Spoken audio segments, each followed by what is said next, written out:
تو قرآن کہتا ہے وَتَرَكْنَا بَعْضَهُمْ يَوْمَئِذٍ يَمُوجُ فِي بَعْضٍ، ہم ان میں سے بعض کو بعض میں چھوڑ دیں گے، بہت کثرت ہوگی۔ وَنُفِخَ فِي الصُّورِ، اور پھر سور پھونکا جائے گا۔ قرآن میں تو یہ کہ سور پھونکا جائے گا ایسے لگ رہا ہے جیسے فوراً پھونکا جائے گا، مگر احادیث میں تفسیر ہے کہ فوراً نہیں پھونکا جائے گا۔ یاجوج ماجوج قیامت کی نشانیوں میں سے ایک بہت بڑی نشانی ہوگی، یعنی یہ اس بات کی علامت ہوگی کہ اب قیامت بہت قریب ہے۔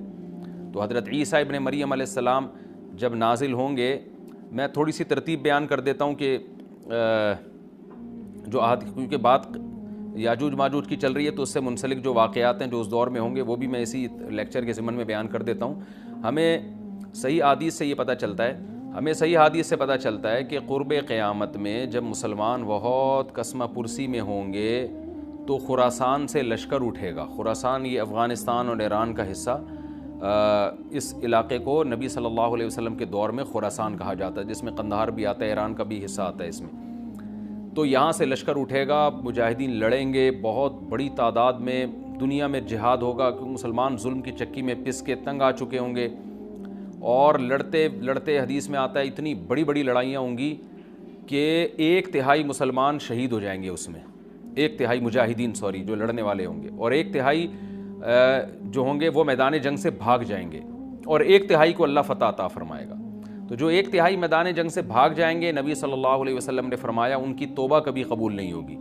جو 1/3 شہید ہو جائیں گے وہ افضل ترین شہداء ہوں گے اس وقت کے، اور 1/3 کو اللہ تعالیٰ غلبہ عطا فرمائیں گے۔ ایک واقعہ تو ہمیں قرب قیامت میں نبی صلی اللہ علیہ وسلم سے یہ ملتا ہے صحیح حدیث سے۔ دوسرا ہمیں یہ ملتا ہے کہ قرب قیامت ہی میں مسلمان قسمہ پرسی کا شکار ہوں گے تو تلاش کریں گے حضرت مہدی کو، کیونکہ حضرت مہدی وہ شخصیت ہیں جن پہ تمام نیک لوگ جمع ہو جائیں گے اور وہ مسلمانوں کی میدان جنگ میں کمانڈ کریں گے، جہاد میں کمانڈ کریں گے۔ تو ان کو بیت اللہ میں تلاش کیا جائے گا، وہ رسول اللہ صلی اللہ علیہ وسلم کی اولاد میں ہوں گے، اور لوگ ان کو پہچان لیں گے، اہل اللہ پہچان کر ان کو اپنا امیر بنائیں گے، اور ان کی قیادت میں پھر لڑائی اور جہاد شروع ہوگا۔ اور یہ لڑائی جب دمشق میں لڑائی ہو رہی ہوگی تو دمشق میں عصر کی نماز کے وقت حضرت مہدی، میں نے جو یہ کہا کہ دمشق میں لڑائی ہو رہی ہوگی، مقصد یہ نہیں ہے کہ دمشق کوئی میدان جنگ بنا ہوا ہوگا، مقصد یہ ہے کہ وہ مجاہدین کا لشکر دمشق میں ہوگا عصر کی نماز کے وقت، لڑائی چاہے کسی اور میدان میں ہو رہی ہو، لیکن حدیث میں ہمیں دمشق کا تذکرہ ملتا ہے۔ تو دمشق میں حضرت شام کا تذکرہ ملتا ہے، اور جو قرائن ہمیں ملتے ہیں وہ دمشق کی ایک خاص مسجد ہے، وہ مسجد حضرت مفتی تقی عثمانی صاحب اور مفتی رفیع عثمانی صاحب نے اس کو ہائی لائٹ بھی کیا، لیکن وہ یقینی نہیں ہے، یہ خوب سمجھے، انہوں نے اس کا بھی تبصرہ کیا ہے کہ اس کے بارے میں کوئی یقین نہیں ہے۔ تو حضرت مہدی عصر کی نماز پڑھا رہے ہوں گے، لوگ امامت میں آپ کے پیچھے کھڑے ہوں گے، یہاں تک کہ مسجد کے مینار پر، آج بھی وہ مینار موجود ہے جس کے بارے میں غالب گمان ہے کہ یہ وہ مینار ہے جہاں حضرت عیسیٰ علیہ السلام نازل ہوں گے، غالب گمان کے درجے میں کہا جا سکتا ہے، ورنہ پھر اسی کے اڑوس پڑوس میں کوئی مسجد ہوگی۔ میرا اگر شام جانا ہوا تو انشاءاللہ میں ارادہ ہے کہ میں ولاگ میں اس مسجد کا بھی تذکرہ کروں گا، اس جگہ کا بھی تذکرہ کروں گا، لیکن میں پہلے یہ بات بتا دوں کہ وہ 100% یقینی نہیں ہے، ایسا نہ ہو کہ اس مسجد کے مینار پہ چڑھ کے لوگ جو ہے وہ اس کے کوئی مینار کو ہی چاٹنا شروع کر دیں تبرک کے طور پہ۔ تو عصر کی نماز کا ٹائم ہوگا، حضرت عیسیٰ ابن مریم علیہ السلام فرشتوں کے کندھوں پہ ہاتھ رکھ کے نیچے اتریں گے نماز کے ٹائم پہ، یعنی آسمان سے مینار تک آئیں گے، اور پھر مینار سے آپ کے لیے سیڑھیاں لگائی جائیں گی، سیڑھیوں کے ذریعے مینار سے نیچے اتریں گے اور لوگ ان کو پہچان لیں گے۔ حضرت مہدی ان کو امامت کے لیے آگے کریں گے کہ آپ اللہ کے ایک پیغمبر ہیں، آپ نماز پڑھائیے، حضرت عیسیٰ علیہ السلام انہی کو آگے رکھیں گے، اور اس طرح کا مفہوم ہے حدیث میں کہ اللہ نے اس کام کے لیے آپ کو ہی منتخب کیا۔ کیا مطلب یہ امامت اس امت کا حق ہے؟ تو حضرت عیسیٰ ابن مریم علیہ السلام کا جو کام ہوگا وہ جہاد ہے اور یہودیوں سے انتقام لینا، کیونکہ یہودیوں نے اپنے خیال میں حضرت عیسیٰ کو قتل کیا تھا، تو اللہ نے یہودیت ہی کے خاتمے کے لیے اور دجال کے خاتمے کے لیے عیسیٰ ابن مریم کو نازل کیا ہے۔ حضرت مہدی سے پہلے ہی دجال ظاہر ہو چکا ہوگا۔ دجال کے بارے میں حدیث میں آتا ہے کہ ہر پیغمبر نے اپنی امت کو دجال کے فتنے سے ڈرایا ہے۔ اچھا، یہ دجال ایک ایسی شخصیت ہے جس کا یہودی انتظار ہم سے زیادہ کر رہے ہیں، کیونکہ یہودی اس کو اپنے لیے نجات دہندہ سمجھتے ہیں، جبکہ حدیث میں آتا ہے کہ دجال کانا ہوگا اور اس کا خدائی کا دعویٰ ہوگا، اس کے پاس کچھ ایسی طاقتیں ہوں گی کہ مردے کو زندہ کر دے، زندہ کو مار دے، ایک طرف اس کے باغ ہوگا، ایک طرف اس کے آگ ہوگی، جو اس پر ایمان لائے گا اس کو باغ میں داخل کرے گا، اور جو اس پر ایمان نہیں لائے گا اس کو آگ میں داخل کرے گا۔ اور رسول اللہ صلی اللہ علیہ وسلم نے فرمایا اس کی جو آگ ہے حقیقت میں وہ جنت کا باغ ہوگا، اور اس کا جو باغ ہے حقیقت میں وہ جہنم کی آگ ہوگی۔ تو جو نبی کی باتوں پہ یقین کرتے ہیں وہ دجال کے فتنے سے محفوظ رہیں گے۔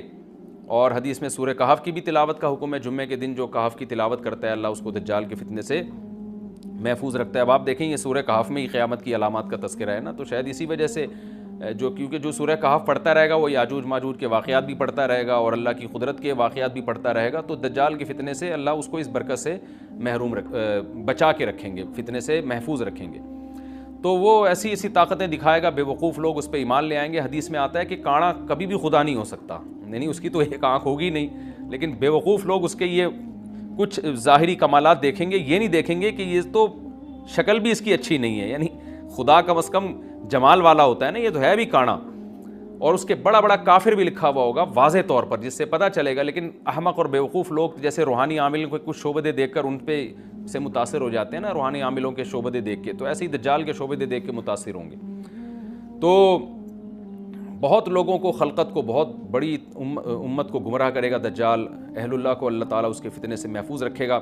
پھر حضرت عیسیٰ ابن مریم جب نازل ہوں گے تو وہ دجال کو قتل کریں گے۔ حدیث میں آتا ہے کہ نیزے کے ذریعے گھوڑے پہ بیٹھ کے قتل کریں گے۔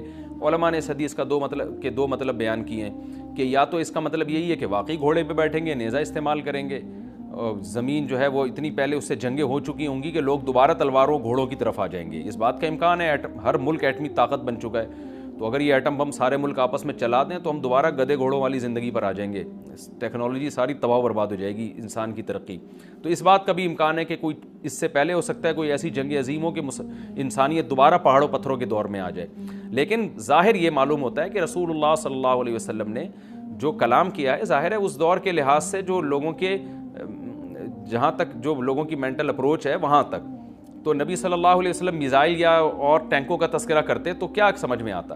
تو گھوڑے سے مراد ہے جو اس زمانے کا گھوڑا ہوگا، اور نیزے سے مراد ہے اس زمانے کا جو اسلحہ ہوگا، کیونکہ نیزہ نبی کے دور کا ایک مناسب اسلحہ تھا اور گھوڑا نبی کے دور کی میدان جنگ کی ایک مناسب سواری تھی۔ تو اس سے یہ بھی پتہ چلتا ہے کہ ہو سکتا ہے عیسیٰ ابن مریم نیزے کے بجائے کلاشنکوف کا استعمال کر لیں، تو یعنی وہ نیزہ جو ہے وہ اس کلاشنکوف کی یا جو بھی اسلحہ اس وقت حضرت عیسیٰ ابن مریم استعمال کریں گے اس کی ایک تعبیر ہے، تو اس کا بھی پورا امکان ہے۔ تو ہمیں بہرحال اتنا ایمان ہمارے لیے ضروری ہے کہ دجال کو قتل کرنے والی جو ذات ہے، جو شخصیت ہے، وہ عیسیٰ ابن مریم علیہ السلام ہے۔ تو حضرت عیسیٰ کے ذریعے اللہ تعالیٰ دجال کو قتل کریں گے، اور حضرت عیسیٰ کی قیادت میں زبردست جہاد ہوگا۔ حدیث میں آتا ہے کہ عیسیٰ ابن مریم اس دنیا کو امن سے بھر دیں گے، اتنا امن ہو جائے گا اور اتنی مالی فراوانی ہوگی، اتنی مالی، کیونکہ دنیا میں مال بہت ہے، ڈسٹریبیوشن صحیح نہیں ہے، جو تقسیم ہے نا مال کی وہ ظالمانہ ہے، جس کی وجہ سے غریب سے غریب تر ہے، امیر سے امیر تر ہے۔ حضرت عیسیٰ ابن مریم ایسا نظام قائم کریں گے کہ جس سے مال کی صحیح تقسیم، اور لوگ اٹھیں گے زکوٰۃ کا مستحق تلاش کریں گے اور لوگوں کو زکوٰۃ کا مستحق نظر نہیں آئے گا، غریب تلاش کرنا مشکل ہو جائے گا۔ علیہ وسلم نے فرمایا قیامت اس وقت تک قائم نہیں ہوگی جب تک قحطان قبیلے سے ایک شخص نہ نکل آئے جو لوگوں کو اپنی لاٹھیوں سے ہانکے گا، یعنی اس کا لوگوں پہ زبردست کنٹرول ہوگا۔ تو قحطان یہ ابو الیمن، یمن کی نسل جس سے چلی ہے نا، یمنیوں کی، تو یمنیوں میں ایک شخص پیدا ہوگا وہ قرب قیامت میں۔ چلیں یہ تو دیکھو جو علامات ساعت ہیں نا، قیامت کی علامتیں، ان کے بارے میں جتنی بات ہمیں حدیث سے ملتی ہے ہم اتنی پیش گوئی کر سکتے ہیں، اس سے زیادہ احادیث کو جوڑ کر ایک نئی کتاب نہیں لکھ سکتے ہم، سمجھ رہے ہو؟ آج کل یہ بڑا مسئلہ چل رہا ہے مارکیٹ میں کہ یوٹیوب پہ کچھ اسکالرز آ رہے ہیں یا کچھ لوگوں نے نا پوری احادیث وہ جوڑ کے نا ایک پورا پیش گوئیاں کی ہوئی ہیں کہ اتنے سال میں صدام حسین دریافت ہوگا، پھر اس کے بعد یہ ہوگا، پھر اس کے بعد یہ ہوگا، پھر یہاں سے آپ ٹن ماریں گے، پھر یوں جائیں گے، پھر 300، پھر 2000 فلانے میں یہ ہوگا، تو پھر 6 میں یہ ہوگا۔ وہ جب نہیں ہوتا تو لوگ قرآن و سنت سے بدگمان ہوتے ہیں کہ دیکھو حدیثوں میں تو تھا لیکن ہوا کچھ بھی نہیں۔ ہر مجدون کے نام سے کتاب آئی تھی صدام حسین پہ، انہوں نے سب کچھ امام مہدی والی سے متعلق جتنی حدیث ہیں وہ سب فٹ کر کے، تو میں نے وہ کتاب پڑھی نہیں تھی۔ میں نے کہا یار یہ جو چیزیں نبی سے منسوس ہیں نا وہ تو ہم نے پڑھی ہوئی ہیں حدیث میں، یہ تو انہوں نے جوڑا ہے اپنے انداز سے جوڑا ہے نا۔ تو مجھے بہت لوگوں نے کہا یہ پڑھو، میں نے نہیں پڑھی، میں نے کہا میرا دل ہی نہیں آتا اس کے اوپر، پڑھ کے دماغ خراب ہوگا اور کچھ بھی نہیں ہوگا. تو جب صدام حسین کو پھانسی پہ لٹکا دیا نا تو وہ کتاب ہی غلط ثابت ہو گئی، کیونکہ اس میں یہ نہیں تھا کہ پھانسی پہ لٹکے گا، اس میں کچھ اور تھا کہ آگے جا کے بہت کچھ علاقے فتح کرنے اس نے. تو اس لیے یہ کام چھوڑ دینا چاہیے. جو چیز جتنی مبہم حدیث میں رکھی ہے اس میں کوئی حکمت ہے تو اس کو مبہم طور پر ہی بیان کرنا چاہیے. تو جو ہے جیسے یاجوج ماجوج کا ہے، بس اس کو اجمالی طور پر ہمارا عقیدہ ہے کہ یاجوج ماجوج دنیا میں کہیں ہیں اور ایک نہ ایک دن نکلیں گے، حضرت عیسیٰ علیہ السلام ان کو قتل کریں گے. تو کیا ہے کہاں ہیں ہمیں معلوم نہیں ہے. حضرت عیسیٰ ابن مریم نازل ہوں گے، ان کے بارے میں اتنی تفصیل جو ہمیں بتا دی گئی ہے، دمشق میں آئیں گے، ٹھیک ہے نا، مسجد کے مینار پہ اتریں گے، یہ بات ہمیں بتا دی گئی ہے. انہی کے دور میں امام مہدی بھی ہوں گے، امام مہدی ان کو نماز کے لیے آگے کریں گے، مگر وہ نماز کے لیے آگے نہیں بڑھیں گے. بس کس سن میں آئیں گے اس کا قرآن و سنت میں کوئی تذکرہ نہیں ملا. آئیں گے دمشق میں، صحیح ہے نا. نہیں میں نے کبھی نہیں کہا 2025 میں. تو وہ یہ سب چیزیں اپنی جگہ ہیں. باقی ہم نے جو فیصلے کرنے علامات ساعت کو دیکھ کے نہیں کرنے، ہم نے موجودہ حالات کو دیکھ کر جو گراؤنڈ ریئلٹی ہمیں جس سمت میں چلنے کا حکم دے رہی ہے ہم نے اس کے حساب سے فیصلے کرنے. سمجھتے ہو کہ نہیں سمجھتے؟ مثال کے طور پر ہوتا ہی کوئی بھی آدمی خروج کرنا شروع کر دیتا ہے اسٹیٹ کے خلاف، یا کہیں بھی کسی ملک میں دھماکے شروع کر دیتا ہے اور کہتا ہے اصل میں خراسان سے ایک لشکر نکلنے والا ہے، حدیث میں آتا ہے، تو میں اس لشکر کے لیے لشکر تیار کر رہا ہوں چھوٹا، تاکہ وہ بڑے لشکر میں ضم ہو جائے. یہ چل رہا ہے مارکیٹ میں. تو بس امام مہدی آنے والے ہیں، تو وہ دیکھو حدیثوں میں تو آتا ہے جب یہ ہوگا تو پھر وہ دیکھو ابھی امام مہدی آنے والے ہیں، ابھی یہ دھماکہ کرنا ہے، ہم نے فلاں جگہ بم رکھنا ہے، تو بھائی لشکر تیار ہو رہا ہے نا، تو خلاف خلیفہ بھی آ رہا ہے، تو ہم امام مہدی کے ساتھ ملیں گے. تو آپ کہو بھائی کب آ رہے ہیں؟ بھائی حدیثوں میں ملتا ہے دیکھو. تو وہ یہ لشکر ہوگا اور خراسان میں ابھی دیکھو بم پھٹائے گا نہیں پھٹا، تو یہ وہی امام مہدی کا لشکر تیار ہو رہا ہے. بھائی ہمیں کیا پتہ یہ وہ والا ہے یا وہ والا بم پھٹا ہے یا وہ والا جو امام مہدی کے دور میں پھٹے گا وہ بعد میں جا کے پھٹے گا، ہمیں کیا پتہ یار. تو وہ جب اللہ نے جو کام کرنا ہے وہ اللہ کو کرنے دو، آپ اپنے حساب سے دیکھ کے چلو گے. سمجھتے ہو؟ تو لوگوں کی صلاحیتوں کو بہت ضائع کیا جاتا ہے. سمجھتے ہو؟ جب وہ ہوگا تو وہ اس کی علامات پوری بتائی گئی ہیں کہ جو ہے نا وہ پتہ چل جائے گا آپ کو. جیسے نبی صلی اللہ علیہ وسلم کی نبوت جب ظاہر ہوئی تو پہلے سے یہود و نصارہ انتظار کر رہے تھے نا نئے نبی کا. تو جب ایک پیغمبر ظاہر ہوئے اور آگے حضرت ابو ذر کا ایمان کا واقعہ آ رہا ہے، کیسے انہوں نے تلاش کیا نبی صلی اللہ علیہ وسلم کو اور علامات دیکھ کر کیسے اندازہ لگایا انہوں نے. تو وہ اللہ تعالیٰ پھر ایسے نہیں رکھتے کہ 2-4 آدمیوں پر، وہ پھر اللہ اس کو منوا کے چھوڑتے ہیں. جب کوئی کسی شخصیت کو اللہ اوپر لانا چاہتے ہیں نا، تو پھر نبی صلی اللہ علیہ وسلم نے جب دعویٰ کیا تو آپ کی دعوت پھیلی ہے، آپ کے معجزے ظاہر ہوئے ہیں، پھر لوگ جوک در جوک ایمان لانا شروع ہوئے. تو حضرت مہدی کا بھی ایسا ہی ہوگا کہ ایسا نہیں ہوگا کہ وہ جناب جب ظاہر ہوں گے تو بس 4 آدمیوں کو پتہ ہوگا. جب وہ ظاہر ہوں گے تو اللہ نے ان کے ساتھ اتنے ان کے برحق ہونے کے دلائل رکھے ہوں گے کہ آپ کو کتابوں میں کی ضرورت نہیں رہے گی. وہ اظہر من الشمس، چڑھتے سورج کی طرح ان کے برحق ہونے کے دلائل اللہ ان کے بھی اور عیسیٰ ابن مریم کے بھی قائم کرے گا. یہ خبریں پوری دنیا میں پھیلیں گی، کوئی انکار نہیں کر سکے گا. سمجھتے ہو کہ نہیں سمجھتے؟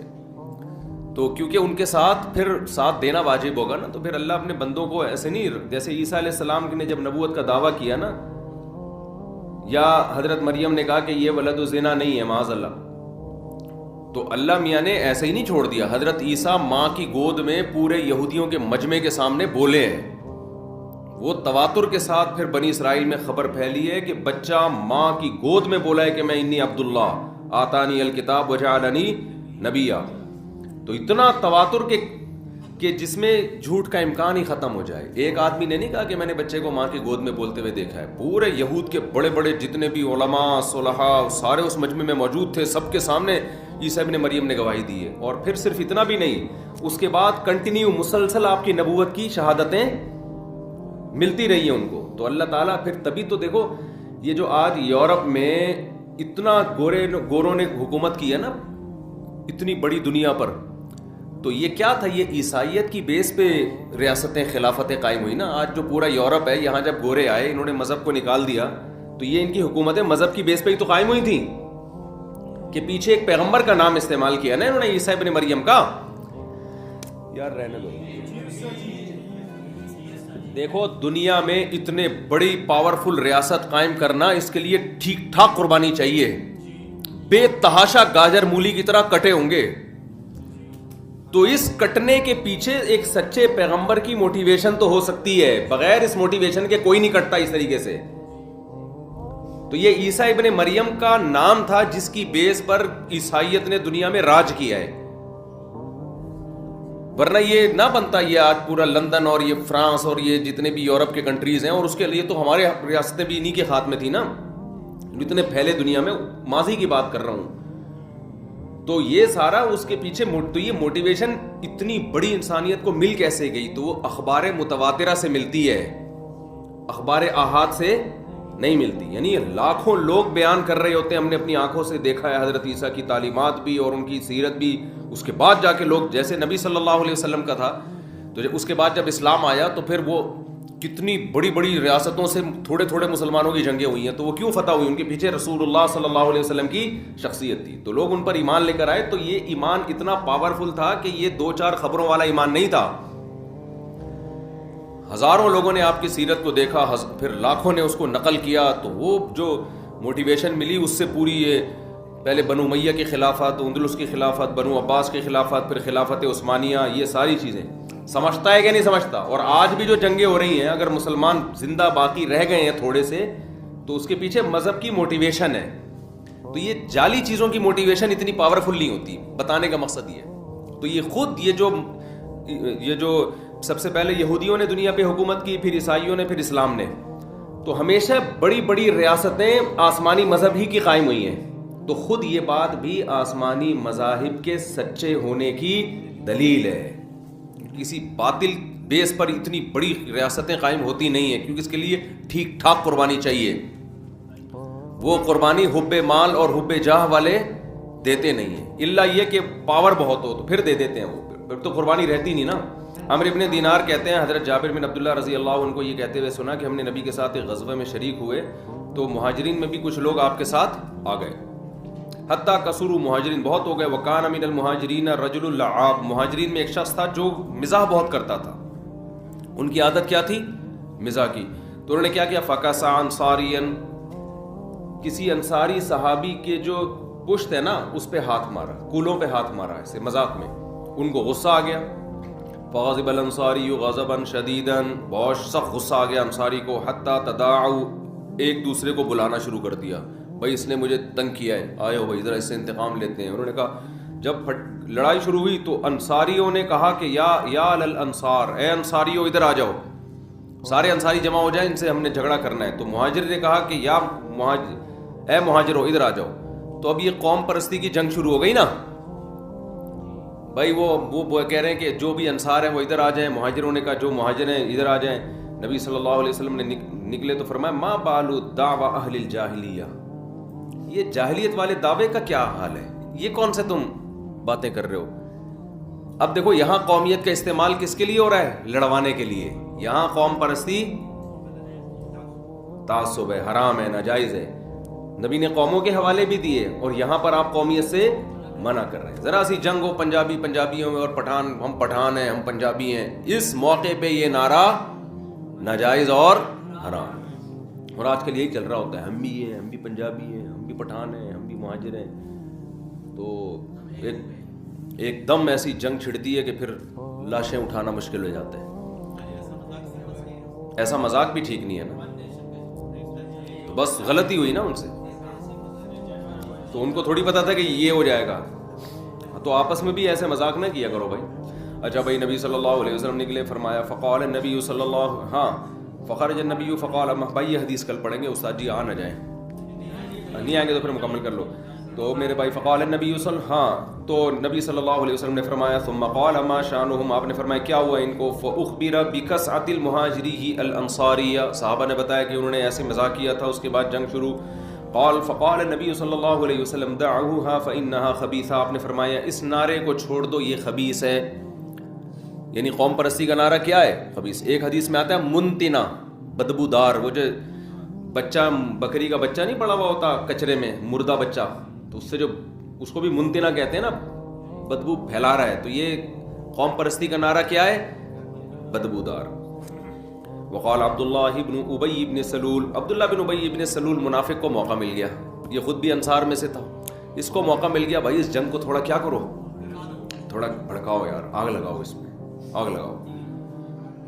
اقد تداعوا علینا، انہوں نے کہا تداعوا علینا، انہوں نے کہا اچھا یہ مہاجرین نے ہم پر اپنی قوم کو بلایا ہے ہم سے لڑنے کے لیے. لئن رجعنا الی المدینۃ لیخرجن الاعز منها الاذل، تو کہنے لگے کہ اچھا ہم نے تو ان لوگوں کو پناہ دی ہے مکہ میں، مدینہ میں، یہ کمزور لوگ تھے، ہم نے مدینہ میں ان کو پناہ دی ہے اور یہ ہم سے لڑنے کی باتیں کر رہے ہیں. ہم واپس جائیں گے تو ہم جو عزت دار لوگ ہیں معاذ اللہ ان رسوا لوگوں کو نکالیں گے. یہ وہی نعرہ ہے جو ایک سیاسی لیڈر نے نہیں کچھ دن پہلے ایم کیو ایم کے بارے میں لگا دیا تھا کہ یہ ہندوستان سے لوٹے پھوٹے آئے تھے تو ہم جو ہے نا ان کا تو کوئی پرسان حال نہیں تھا. تو اس وقت بڑا کراچی میں پھر فساد شروع ہو گیا تھا، لیکن وہ فساد بھی وہ کیا ہوا، اس کا جملہ اس کی ذات تک تھا نا، اس نے پوری قوم کی نمائندگی میں تو نہیں کہا. فسادی لوگوں نے اس کو پوری قوم کی نمائندگی سمجھ کے پوری قوم کے خلاف تقریریں شروع کر دی. تو جیسے وہ فسادی تھا نا، ایسے یہاں سے بھی جو رپلائی گیا وہ بھی کس پر مبنی تھا بھائی، اس نے پوری قوم کی نمائندگی میں تھوڑی کہا تھا، یہ ایک آدمی کا تھا نا، آپ اس کے خلاف بولتے، لیکن جو رپلائی گیا ہے وہ پوری قوم کے خلاف گیا. تو یہ شرارتی لوگ ہوتے ہیں اور ہم جیسے بے وقوف ان احمقوں کے پیچھے چل رہے ہوتے ہیں کہ ہاں ہمارے لیڈر نے ماشاءاللہ بڑی خاندانی بات کی، ہم سب اس کا ساتھ دیں گے. وہ بھی گدھا تھا جس نے یہ بیان دیا تھا، اور جس نے پوری قوم کو اس بیس پر رپلائی کیا وہ اس سے بڑا گدھا تھا.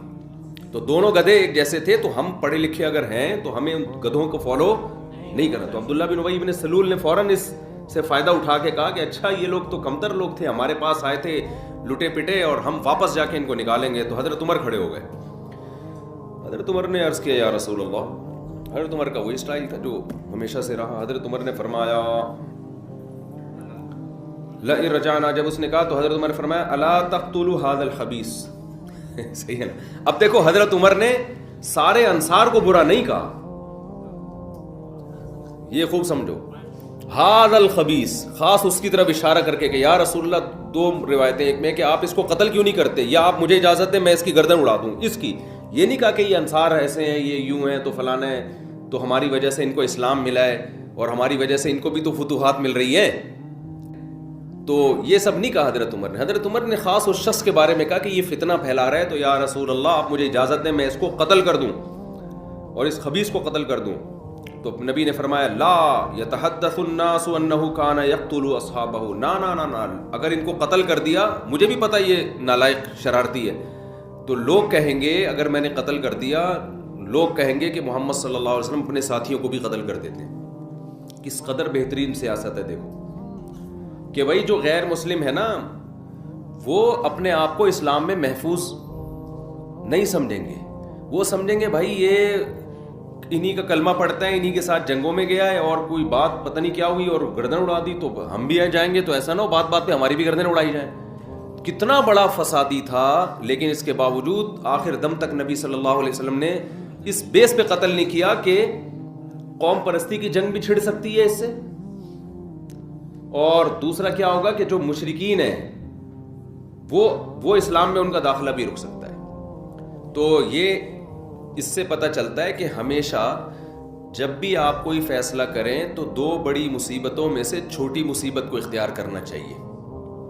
ہمارے ہاں جو جذباتی فیصلے ہوتے ہیں ان میں ہم یہ دیکھتے ہیں کہ یہ کام غلط ہو رہا ہے لہذا اس کو فوراً ٹھیک ہونا چاہیے.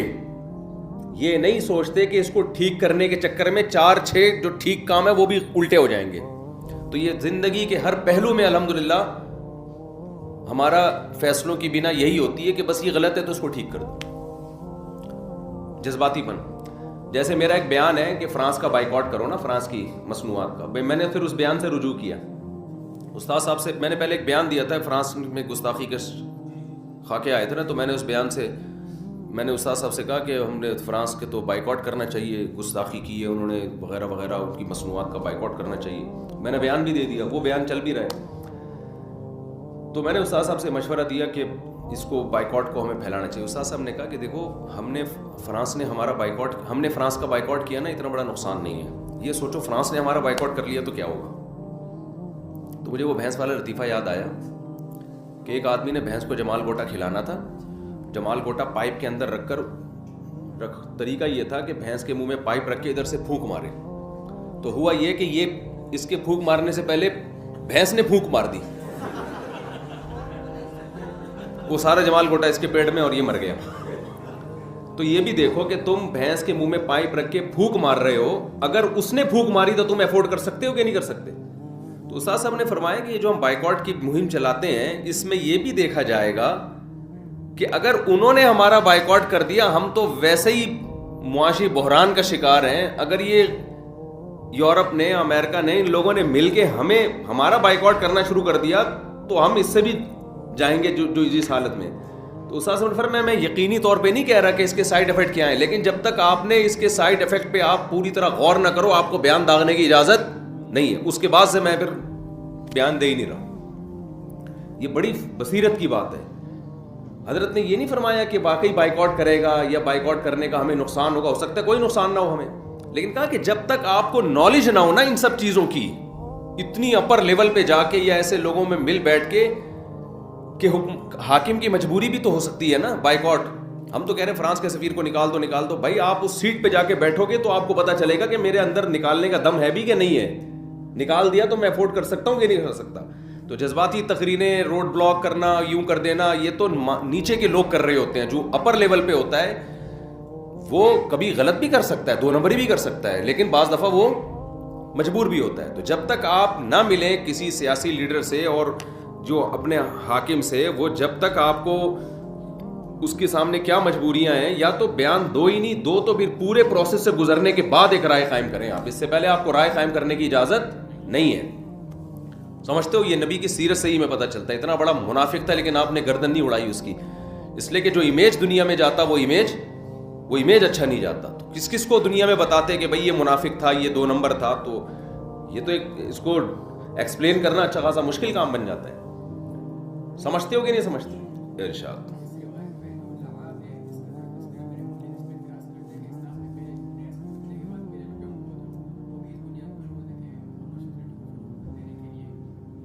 وہ پاگل لوگ ہیں یہ, تو انہوں نے ان کے کولے پہ ایسے ہی ہاتھ مارا نا جیسے مذاق میں نہیں لوگ مار رہے ہوتے تب کی. تو یہ کہہ رہے ہیں ملحد لوگ اس پہ وہ کرتے ہیں کہ اسلام میں جو یہ جنگ شروع ہوئی اور اس کی نیت غلط تھی.